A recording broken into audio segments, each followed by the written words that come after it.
একসময় রোগীর ভিড়ে সরগরম ছিল দুই প্রাথমিক স্বাস্থ্যকেন্দ্র। এখন অনিয়মিত চিকিৎসক ও অপ্রতুল পরিষেবায় ভোগান্তি। জঙ্গল আগাছায় ঢেকেছে পরিত্যক্ত আবাসন।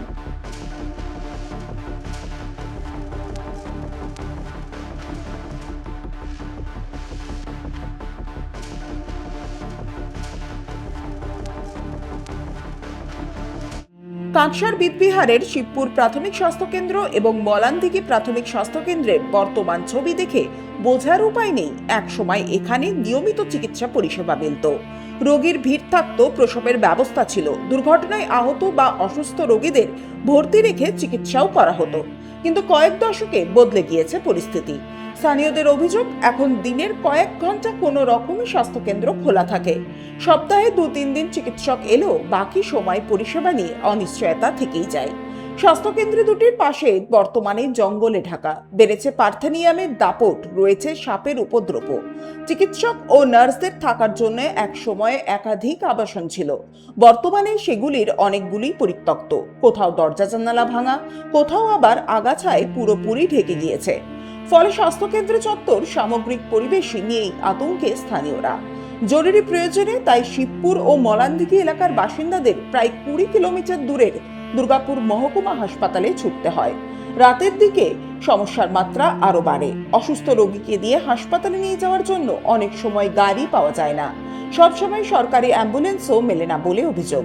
ফলে জরুরি পরিস্থিতিতে রোগীকে নিয়ে পরিবারের সদস্যদের চরম দুর্ভোগের মুখে পড়তে হয়। স্থানীয় বাসিন্দাদের দাবি, নতুন করে বড় হাসপাতাল তৈরির আগে শিবপুর ও মলানদিঘি স্বাস্থ্যকেন্দ্র দুটিকেই পরিকাঠামোগতভাবে পুনরুজ্জীবিত করা হোক।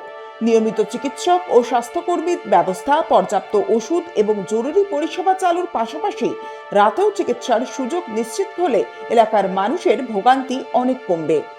এই স্বাস্থ্যকেন্দ্রের উপর অন্তত বিদবিহার অঞ্চলের 16-17 হাজার মানুষ এর উপরে নির্ভর করে থাকে।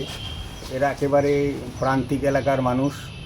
যোগাযোগ ব্যবস্থা এককালে তো খারাপই ছিল, এখন একটু হলেও ভালো হয়েছে। কিন্তু আমাদের যে সদর হাসপাতাল বা মহকুমা হাসপাতাল সেটা এখান থেকে প্রায় 25 কিলোমিটার দূরে।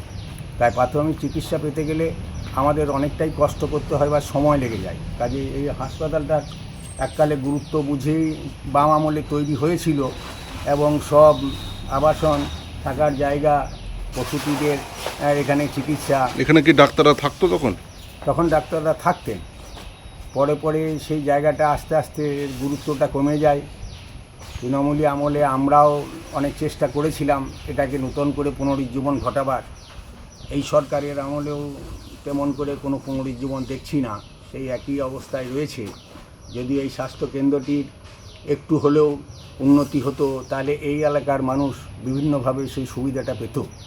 এ বিষয়ে মলানদিঘি প্রাথমিক স্বাস্থ্যকেন্দ্রের medical officer doctor Rajib Kumar Nandi বলেন, অনেক আগে এই স্বাস্থ্যকেন্দ্রে বেডের ব্যবস্থা থাকলেও বর্তমানে তা নেই। তবে তারা ব্লক প্রাথমিক স্বাস্থ্যকেন্দ্রের সঙ্গে যোগাযোগ রেখেই সমস্ত কাজ করেন এবং মানুষকে সবসময় পরিষেবা দেওয়ার চেষ্টা করা হয়।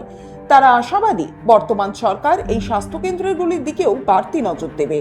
মানুষের সামান্য অসুবিধা তো আছে, বাট আমাদের প্রায় প্রত্যন্ত এলাকায় primary health centre, sub centre সব জায়গায় আছে। প্লাস এখনকার দিনে আশাকর্মী, এএনএম, সিএচও প্লাস পিএইচসি লেভেলের প্লাস ব্লক লেভেল কোঅর্ডিনেশন খুবই ভালো। আমরা সবসময় ফিল্ডের সঙ্গে অ্যাটাচমেন্ট রেখে সবার বেসিক যে প্রাইমারি হেলথ নিডগুলোকে পূরণ করার চেষ্টা করি। আর এমনি পিএইচসি তো প্রতিদিনই খোলা থাকে, এক্সেপ্ট ছুটির দিনগুলো বাদ দিয়ে আমরা ওইগুলো সব সময় সব লোকের পরিষেবা দেওয়ার চেষ্টা করি। আগে ওইটা তো আমি অতটা ডিটেলস বলতে পারবো না, তখন এখানে বেডেড পিএইচসি মোস্ট প্রবাবলি আগে ছিল, অনেকদিন আগে। এখন তো নেই। এখন আমাদের পাশের যে সাব সেন্টার, পাশে প্রাইমারি হেলথ সেন্টার যেটা শিবপুর আছে, ওইটাতে মোস্ট প্রবাবলি বেডেড পিএইচসি হবার একটা পরিকল্পনা চলছে। ওইটা হয়ে গেলে এই এরিয়ার লোকগুলো অনেকটা উপকৃত হবে। সরকার করবে, একটু সময় দিতে হবে সরকার। ইতিমধ্যে রাজ্যের স্বাস্থ্য দপ্তর পরিত্যক্ত হাসপাতাল আবাসন সংস্কারের উদ্যোগ নিয়েছে।